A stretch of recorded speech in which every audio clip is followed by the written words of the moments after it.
Welcome to Veteran to Veteran. I'm Conrad Kaskowski, and with me is Dwayne Wick. We are both members of the American Legion, and particularly here in Plymouth, Wisconsin, with the Ladwig Zinc Graft Post 243. Now, for you all that have been following us, I know, I'll bet you're looking and saying, there's something different here. Yeah, I'm wearing a different shirt. No, really, other than that, if you'll notice, Dwayne's wearing a different hat. Okay, Dwayne, in your hat collection, now, what are you wearing? Well, in previous shows, they might have recognized this hat. This is a district hat. I completed my department historian position for the past year, and now I'm back to my vice commander of the 2nd District, which is this white top hat. Okay, and I wear the blue hat. Also, he's got a different shirt on. He just yes. came back from the state convention and got himself a nice shirt. It's our new logo. Yep, it's the new logo for Legion, Wisconsin. Mm-hmm. Okay. Well, okay, so what veteran earned benefit are we going to talk about today? Well, it's a subject we covered a couple of years ago, but I still get questions about. So I want to cover the frequently asked questions, and first and foremost, what is all veterans need to do is that the most coveted document that you own as a veteran, and that is your DD Form 214. DD 214, that's your separation papers. Now, if all of a sudden from here you're going to go, oh, I don't know what I did with it, you can't find it, please call your nearest county veteran service office, and they'll help you out with that. You can do it online if you want to, try it yourself and everything. These folks have the ins and outs on how to do that. For you here in Sheboygan County, it's 920-459-3053. 920-459-3053. Now, for the subject at hand, veteran burial benefits. Okay, and talking about the DD 214, that will probably be one of the first things that they will ask for to find out if you do qualify for a veteran's burial. It'll actually be the first thing you ask when you walk into that office. Into that office, okay. So what type of questions have you been getting? Well, when a veteran passes, there, of course, is a visit to a funeral director to assist with the funeral arrangements. Now, if there's been no pre-planning, the funeral of the deceased is a veteran, the answer that you should be, or the question you should be asking the funeral director is, what can I do the deceased, whoever my loved one is a veteran? And hopefully that funeral director will ask you, do you request a military rights funeral? And oftentimes, of course, the answer is yes. And then what happens after that, you will get a phone call, correct? I will. Now, we're going to talk about this locally. Right. Folks that out of the area in that, it may be a little bit different, but here in Plymouth, and even anywhere in Sheboygan County, really, Right. You could possibly get a phone call. Right, I'm one of the contacts with all of the funeral homes that they know that to call me if a family requests to have military honors done. And I am also the Honor Guard commander that conducts the military rights ceremonies. And I will ask the funeral director, I will ask them what is the military background, branch of service, their name, the era that they served, just to get a little bit of an idea as to information about this veteran. And I will ask the director what are the wishes of the family. Now, they can be full military honors, which I'll talk about, or just the flag folding and taps, or a variation of that.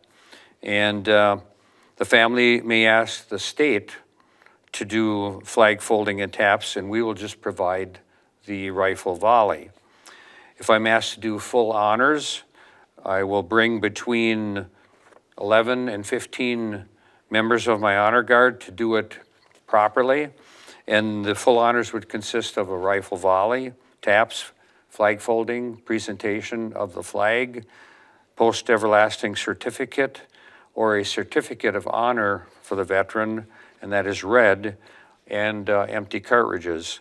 Now, these last couple of things are just a little addition as that we do personally with the Plymouth Post, but it just also adds a little bit to that. The ceremony can be held the day of the funeral or at a later date. It can be conducted after the service at the church or at the cemetery. Again, this is done according to the wishes of the family. And members of the Honor Guard also like to show another thing of respect by offering a walkthrough, which is also called a final salute, in front of the casket or the urn. And this is usually done before the service. And this is a very solemn and an emotional time for the family when they see this done.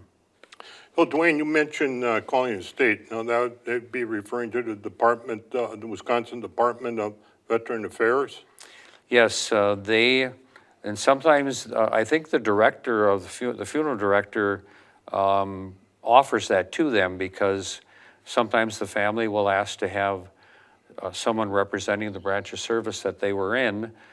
If it is the Army, they will send 2 people, sometimes 3, and they will then do the flag folding and play taps, or again, there can be a variation of that, but it would be someone from the branch of service that they were in.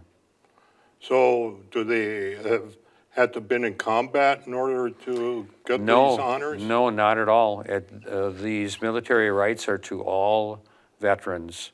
As long as you have that DD 214 and you are a veteran, there is no other requirement for that.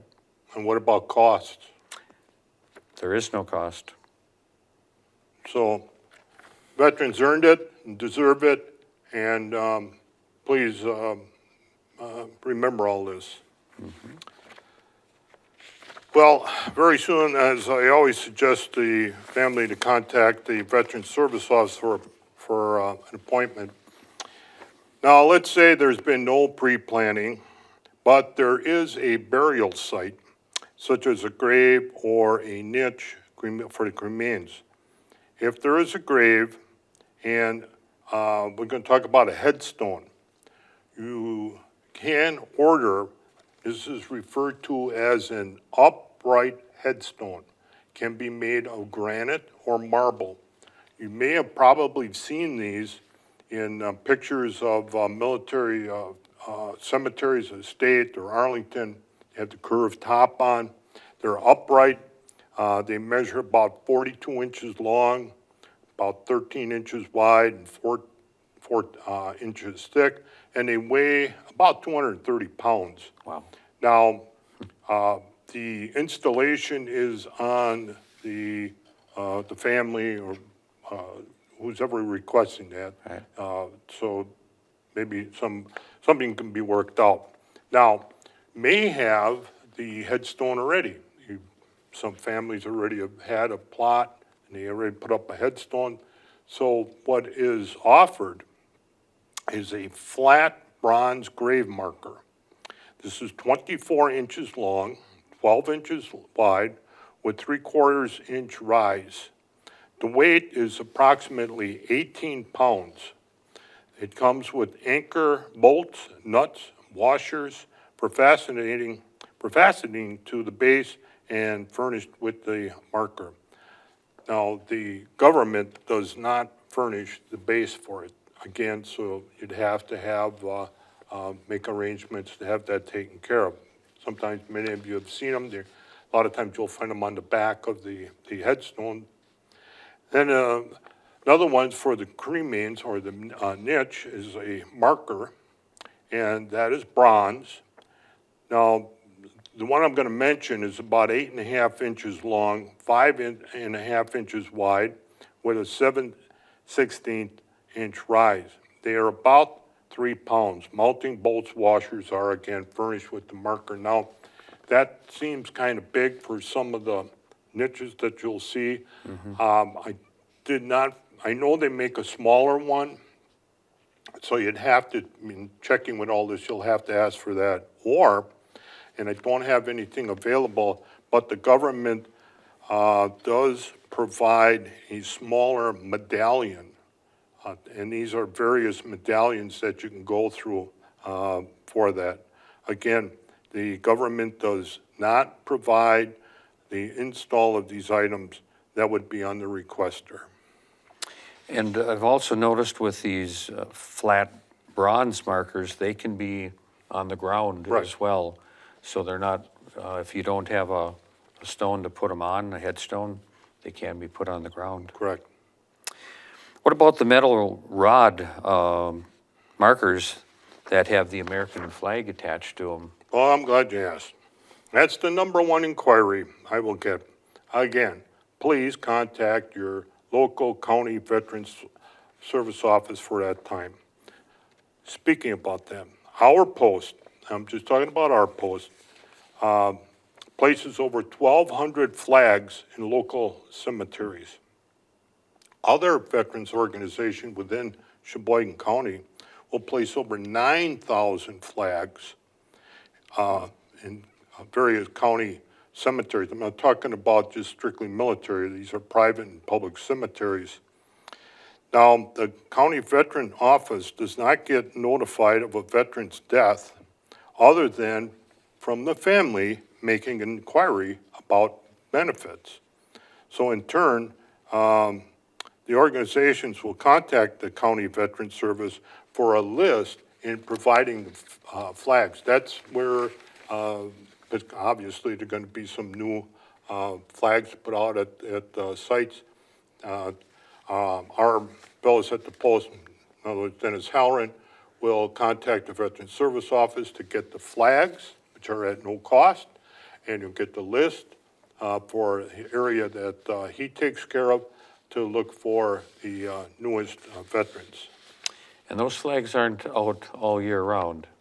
They're first placed out around just before Memorial Day, Correct. and then they're collected sometime around Labor Day, I believe. Or Very after. close to that. Close to And that. those flags are properly disposed of. Correct. So you did get calls about missing flags. Oh, yes.